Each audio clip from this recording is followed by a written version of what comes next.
All right, let's switch our attention back to football and Manchester United in particular. Mark Goldbridge joins us now. Really appreciate you coming on, Mark. Let's just get straight to it. Ronaldo saying he wants to leave on the weekend. Bombshell expected. What's your thoughts? I did always fear it. It is a bombshell. I mean, we're hearing things this morning about Man United players and leaks from the dressing room that they've been liberated by Ronaldo leaving. I don't know how you liberate yourself by taking your best player and your player of the year out of the team. I remember Manchester United before Ronaldo, and we did finish second, but it was poor. It was moments. And I think Ronaldo has spoken to the fans, probably for himself, but he said everything I feel as a fan, that the summer so far has been unacceptable, and why should he waste another year in a club that's showing no ambition?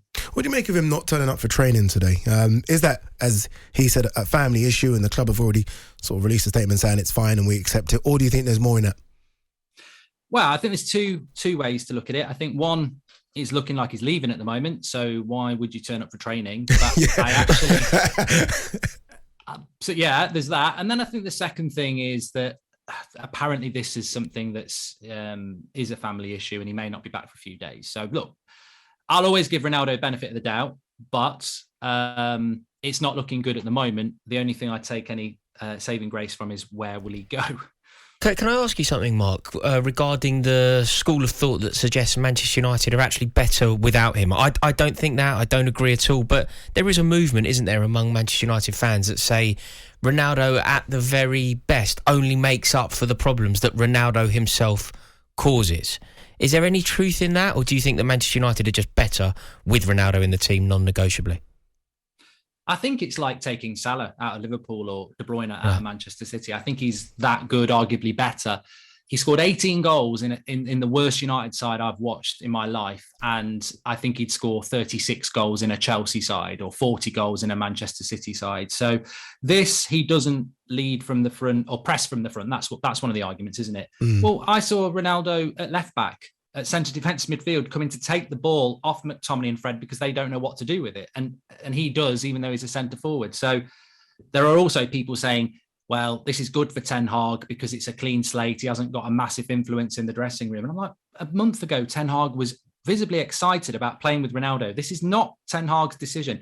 If Ten Hag had said, I'm selling Ronaldo because this is better for United over the next 3 years, like Rory says, that's a different conversation. But this is Ronaldo saying, I'm leaving because this club's showing no ambition. I suspect Ten Hag sat there with a limited budget going, yeah, my job just got a lot harder. What's going on at Old Trafford, Mark? We're at an age here where we remember United dominating the Premier League, and that was never going to continue when Sir Alex Ferguson left, but you still expected them to win trophies regardless because they got the biggest budgets, at the time some of the best players. Pogba wanted to go, let's be honest. I mean, I know he's talked about, United didn't offer him a contract, but he's gone. Ronaldo says he wants to go now. You're struggling to get players in. What's happening?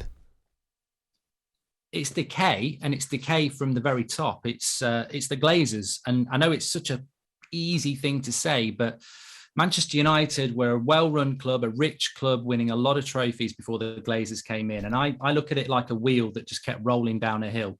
And as soon as the Glazers came along, they basically flattened that hill. And the wheel kept rolling for a little bit, but it's run out of momentum because that's what the Glazers are. It's an uphill struggle with the Glazers. They limit the budgets. They take money out of the club. They're not football people. They don't employ football people.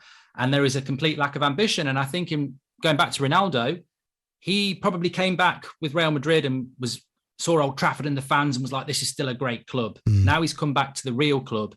He sees the real issues that weren't there when he was here back in the late noughties. We've just got Eriksson on a free. It's a good signing. We've got Malacia. It's a good signing, but he's a backup left back and a free transfer. I wouldn't be surprised if Brentford made those signings. This is Manchester United. We should be going out and getting Anthony. We should be going out and getting De Jong quicker. We should be getting Tielemans. We should be getting Pau Torres. We should be getting, 2 left backs. The worst season we've ever had. We're going on tour this week and we're celebrating free transfers and a backup left back. And our best player wants to leave. God, Mark, that's so articulately put. When you say it like that, you do realise the issues at the club. Ade and I, during our introduction, had a little bit of a disagreement regarding Eriksson. Ade referred to it as being really good news. I thought that it was news, maybe slightly positive news. Where do you sit on it? Are you happy to see Eriksson arrive? I'll be honest. I I would have gone for fullbacks, centre-back, 2 midfielders and a right winger before Eriksson. So that sort of puts where the priority is. But Ten Hag wants him. I like the player. He's very welcome, and we all want him at United, and it's not his fault. So he will bring something to the team. Ten Hag really wants him, but where's Man City, Liverpool, Spurs, Chelsea, Arsenal in this race that we were in for Brentford that he took a month to think about? It's a good signing because Ten Hag wants him. If it was just on the face of it, it's a free transfer, and the Glazers will be celebrating that. I think you desperately need sort of defenders, and most notably centre-backs. I think Varane almost got away with it last season because everyone was focused on Harry Maguire and his poor performances. You've been linked with Martinez, who's also been linked with Arsenal, also been linked with Spurs. Surely a centre-back has to come in before you start the season. I think it will. I mean, there's talk that, is it Huntelaar who's taken on Overmars' job at Ajax as the CEO or the technical director? He's apparently in London speaking to Manchester and maybe Arsenal, being as Arsenal is in London as well. I think he will come because of Ten Hag. But on that one, another good point is that this can't be dressed up as major success. Jurrien Timber was first choice. Pau Torres was second choice. And as good as Lisandro Martinez is, he's a 5'9" centre-back coming into the Premier League as our third choice centre-back. So I like him, but again, it's just not, it's an okay summer for Manchester United at best at the moment. It needs to be a lot better. Final question, Mark, and appreciate you coming on. If this is it, and let's add Frankie de Jong into it, because I feel like that one will get over the line in the next couple of days. Where do United finish next season? What's the best?